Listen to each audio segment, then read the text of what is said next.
Aujourd'hui, nous allons parler du premier long métrage qui comprend de la stop-motion et qui nous soit parvenu.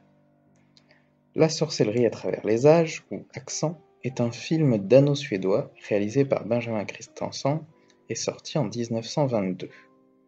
Il contient en effet une séquence d'animation en volume, mais d'une part, il parle surtout de sorcellerie comme son titre l'indique, et j'aimerais en parler plutôt dans un contexte de vidéo sur les créatures fantastiques. Et d'autre part, l'animateur de cette séquence d'animation en volume est inconnu. C'est peut-être Christensen lui-même, mais comme je n'ai pas confirmation, je n'ai pas trop envie d'en parler. Nous allons donc plutôt parler du deuxième long métrage qui comprend de la stop-motion et qui nous soit parvenu. Nous allons parler de Dinosaures, nous allons parler des Trois Âges. Sorti en 1923, un an après Accent donc, le premier film écrit et réalisé par Busté Kehaton. Il raconte comment Busté se dispute l'amour d'une jeune fille avec son rival Wallace Beery. La spécificité de ce film, c'est que les mêmes situations sont reproduites dans trois périodes et donc dans trois contextes différents. La préhistoire, la Rome antique et de nos jours en 1923.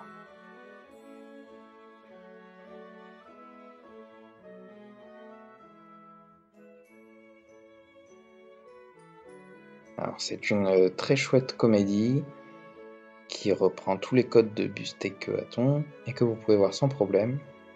Mais à nouveau, même s'il y a des dinosaures animés en volume, ils ne sont que dans une seule courte séquence et l'animateur est inconnu. Mais sur ce dernier point, on peut formuler des hypothèses. Par exemple, les dinosaures animés en pâte à modeler, ça nous rappelle fortement quelqu'un. Et la First National Pictures, qui a distribué le film de Kehaton, a aussi produit le film dont nous allons réellement parler après. Le Monde perdu, c'est d'abord un roman, écrit en 1912 par Sir Arthur Conan Doyle, le premier des 5 volets de la série sur le professeur Challenger. Les droits du roman sont très tôt achetés pour en faire une adaptation par William Solige, un grand pionnier du cinéma, réalisateur et producteur qui a notamment lancé Bronco Billy. Malheureusement, sa société fera faillite en 1918 et la première version du Monde perdu ne sera donc pas réalisée. Tout ce qu'il nous reste, c'est un synopsis et quelques storyboards. Les droits du roman sont donc récupérés par un certain Watterson Rothacker. Il a très envie de produire cette adaptation. Il va donc embaucher un spécialiste des effets spéciaux sur les dinosaures, un certain Willy Saubriand. Willy Saubriand est né en 1886 en Californie. Il a grandi en servant de guide sur des sites de paléontologie et en sculptant des figurines. Bien sûr, on ne saura jamais s'il a vu les films d'Arthur Melbourne Coopé, d'Émile Cole ou de Segundo de Chaumont, ou s'il a eu l'idée par lui-même, mais toujours est-il qu'un jour, il se met au stop-motion. Il réussit à convaincre un producteur de lui donner $5000 pour créer son premier court-métrage, Le dinosaure et le chaînon manquant, en 1915. Suivront notamment Volaille préhistorique en 1916 et Le fantôme de la montagne sommeil en 1919, avec une partie en acteurs réels. Après que son producteur l'ait entourloupé sur ce dernier court-métrage, ils se séparent, et Willy Saubriand cherche donc quelqu'un d'autre pour lui donner des sous. C'est à ce moment-là que Watterson Rothacker vient vers lui avec les droits du Monde perdu.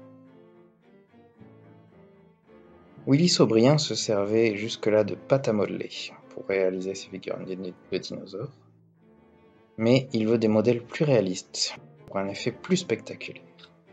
C'est là qu'intervient Marcel Delgado, un Mexicain parti en Californie étudier l'art, qui veut devenir sculpteur.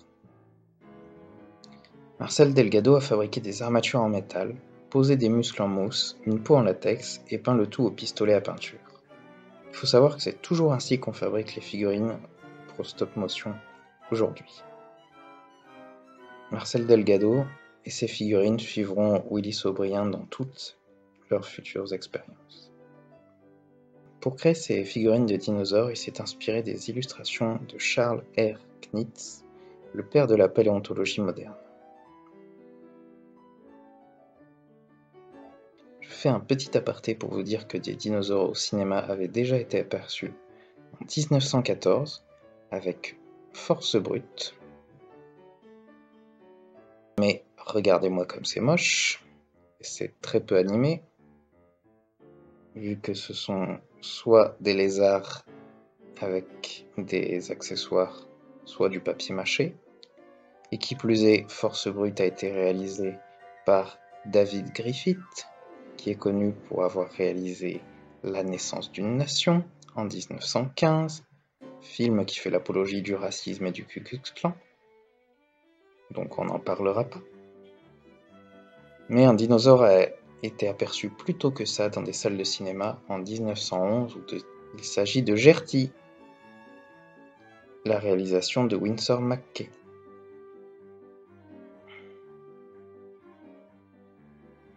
Mais revenons au monde perdu. Une cinquantaine de figurines ont été produites, couvrant au moins 7 espèces de dinosaures, dont les squelettes ont tous été retrouvés en Amérique. Le brontosaure, bien sûr, cause la plupart des péripéties du film. L'allosaure, qui est le principal carnivore du film, mais on voit aussi un tyrannosaure, qui attaque un Nagatomas, un dinosaure qui est aujourd'hui reconnu comme n'ayant jamais existé. L'allosaure, quant à lui, fait face à des hadrosaures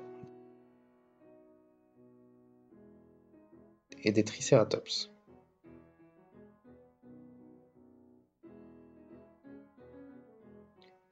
Par ailleurs, nos héros sont accueillis par un ptéranodon, et on voit même un stégosaure. Vous pouvez constater que les bases des dinosaures classiques sont déjà posées.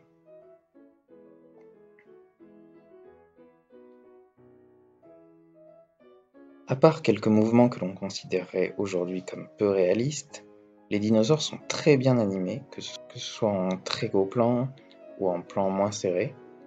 Ils ont vraiment l'air d'évoluer avec les personnages, ils ont l'air de vivre dans leur décor, ils peuvent respirer grâce à une chambre à air qui a été intégrée à leur figurine. C'est vraiment de l'animation de toute beauté. Il faut préciser que dans le roman, les dinosaures ne sont pas aussi nombreux, n'ont pas autant d'importance. Les principales péripéties sont dues aux hommes-singes. On doit ce changement du scénario pour le rendre plus spectaculaire à Marion Fairfax. Marion Fairfax a commencé sa carrière en tant qu'actrice de théâtre en 1901, puis elle s'est mise à écrire ses propres pièces de théâtre, et elle a écrit d'immenses succès de Broadway, tels que Le Chaperon en 1908 ou Une fille moderne en 1914. En 1915, elle a pu travailler avec William C. DeMille, l'auteur de nombreuses pièces à succès. Elle s'est mise également à produire ses films jusqu'à développer sa propre société de production en 1921. En tant que dramaturge célèbre et scénariste très réussie, elle a pu sortir en 1922 La vérité mensongère, qui fut rapidement reconnue comme un chef-d'œuvre. En 1923, elle rejoint l'équipe d'écriture de la First National Pictures. Quelques mois après Le Monde perdu, elle démissionne de son poste pour entrer à nouveau dans le domaine de la production. L'apport de Fairfax sur l'adaptation du roman est double. Il y a d'abord la plus grande importance des dinosaures, comme dit précédemment, mais l'autre coup de génie de Marion Fairfax, c'est l'ajout d'un personnage féminin. Paula White. Elle donne plus d'enjeux à l'expédition, qui a désormais aussi pour but de retrouver et secourir son père, Maple White, mais elle permet surtout de donner un arc personnel à Rockston, qui a déjà son fusil. Dans le roman, à part challenger, les personnages sont plutôt plats, ce sont les péripéties qui les portent. Rockston n'a presque que le rôle de guide et de bras armé. Dans le film, on le découvre amoureux, puis jaloux, puis acceptant de ne pas être choisi, puis il va jusqu'à pousser Paula White dans les bras de Malone. Ça, c'est un développement de personnage. Tout ceci est bien sûr brillamment interprété par les acteurs. Bessie Love, qui joue Paula White, c'est elle qui a la plus longue carrière de tout le casting. Elle apparaît en 1929 dans son premier long métrage parlant, avec la comédie musicale La Mélodie de Broadway, qui lui vaudra une nomination pour l'Academy Award de la meilleure actrice. Et Elle jouera à nouveau avec du stop-motion en 1983, presque 60 ans après Le Monde Perdu, dans Les Prédateurs, qui sera son dernier film. Levi Stone, qui joue John Roxton, a la particularité d'avoir eu des cheveux blancs à 20 ans. Une carrière assez longue également de second rôle, mais il a surtout été connu pour interpréter le juge James Hardy dans la série de films Andy Hardy. Il a été lui aussi nominé pour l'Academy Award du meilleur acteur en 1929 pour sa performance dans Le Patriote. Il a également joué plusieurs films avec Greta Garbo, dont en 1932 dans Le Grand Hôtel. Sachez qu'il joue à peu près le même rôle que dans Le Monde Perdu, mais sans les dinosaures, dans Les Nomades du Nord, une autre adaptation sortie en 1920. Wallace Beery, qui joue ici le professeur Challenger, mais qui a joué dans le film Les Trois Âges, où il interprète le rival de Buster-Keaton, a été gardien d'éléphants dans la vraie vie dans un cirque, puis a fui après un accident de léopard. Il retrouve Lewis Stone dans Grand Hôtel en 1932. Il a joué Long John Silver dans L'île au trésor de 1934 et Pancho Villa dans Villa Villa en 1934 également. Dans Le Monde Perdu, il interprète magnifiquement l'esprit génial au tempérament de gorille du professeur Challenger, mais film muet oblige, ces longues tirades qui font l'ironie du personnage ne sont pas montrées dans le film. Notons également Lloyd Hughes, qui interprète ici Edward Malone, qui a une filmographie plus courte. Il jouera à nouveau dans Un monstre géant dans l'adaptation de Moby Dick de 1930, réalisée par Lloyd Bacon. Le professeur Sumerlé, la fonction comique du groupe, est joué par Arthur Watt, le frère du réalisateur. Il a également joué dans La Dame aux Camélias de 1921, dans New York Miami de Frank Capra en 1934, ou encore dans Gouverneur malgré lui en 1940. Un des antagonistes du film L'Homme-Singe est joué par Bull Montana, qui est surtout connu pour avoir joué l'antagoniste de Flash Gordon dans la série éponyme de 1936. Enfin, le chimpanzé est crédité comme Marie le chimpanzé, c'est peut-être elle que l'on retrouve ici.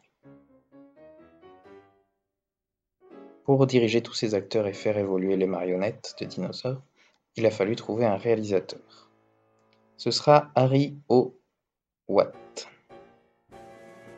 De 1915 à 1928, il a réalisé 22 films, le plus connu étant Le Monde Perdu.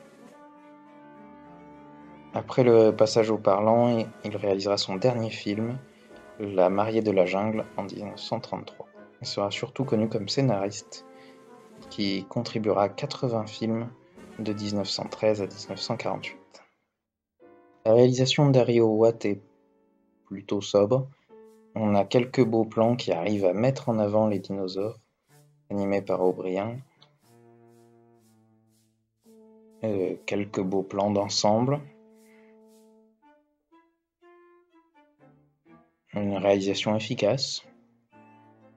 Il y a quand même quelque chose que je ne comprends pas, c'est qu'il y a plein de gros plans sur Bessie Love qui joue très bien les yeux dans le vide, et uniquement sur elle. Tout ce beau monde a été filmé par le chef opérateur Arthur Eudezon, qui a débuté en 1914, qui est donc considéré comme l'un des pionniers du cinéma. Il a collaboré à près de 140 films jusqu'en 1949. Il a assisté le réalisateur Michael Curtiz sur Casablanca en 1942, John Huston sur Le Faucon Maltais en 1941, Frank Lloyd sur Les Révoltés du Bounty en 1935, ou encore James Whale sur L'Homme Invisible en 1933. Il a reçu 3 nominations pour l'Oscar de la meilleure photographie. On peut également citer George McGuire, qui a été le monteur de 33 films et séries, dont la série sur Dick Tracy. Enfin, vous pouvez admirer les superbes images de Milton Menasco, un peintre et directeur artistique. Il a commencé sa carrière en réalisant des affiches, puis il a été chargé de faire des peintures murales au Palais des Beaux-Arts de San Francisco pour l'Exposition universelle de 1915. Il a travaillé sur 33 films. Après la guerre, Menasco s'est consacré entièrement à son véritable amour, le portrait de chevaux. Je glisse ici 2 petites anecdotes de tournage. Sachez que la rivière que l'on voit ici sont en fait les égouts de Los Angeles autour des studios de la MGM, et que Bessie Love a été mordue par le capucin Joko alors que les deux étaient censés vraiment s'apprécier. La publicité autour du film à sa sortie a évidemment été faite surtout autour des dinosaures. Tous les articles de presse ont été très élogieux sur ce film, et sur les dinosaures en particulier. Plusieurs années après, on se demandait encore comment les dinosaures avaient pu prendre vie. Des journalistes ont même pensé à des animatroniques. Et des paléontologues ont demandé l'autorisation de se servir de la bande du film dans leurs cours. Toutefois, en 1929, la maison de production signe que le film soit retiré des écrans et les bandes du film détruites. Ceci, d'une part à cause de l'arrivée du cinéma parlant, d'autre part pour ne pas faire de l'ombre à leur prochain film. Pour terminer, il faut savoir que on a eu de la chance de pouvoir visionner ce film, car si toutes les bandes ont été détruites, sauf une version de 50 minutes sur 35 mm qui a été sauvée, une version donc raccourcie, jusqu'en 1992, meilleure année, où une copie presque complète du film a été retrouvée à Prague, en République tchèque, qui a permis une restauration pour un film d'une durée d'1h30. Enfin, en 2004, de nouvelles bandes ont été retrouvées, qui ont rendu au film sa longueur originelle de 1h44. Pour conclure, on a le roman d'un des auteurs les plus connus au monde, brillamment adapté par des gens reconnus pour leur script, produit par quelqu'un qui en avait très envie, interprété par un casting 5 étoiles de l'époque, qui interagissent avec des dinosaures qui sont designés par un passionné et animés par le premier expert du genre. C'est beau, c'est passionnant, c'est prenant, franchement, foncez. Merci d'avoir regardé cette vidéo. Une fois que vous avez fini de voir Le Monde Perdu, n'hésitez pas à regarder mes autres vidéos. Et bisous!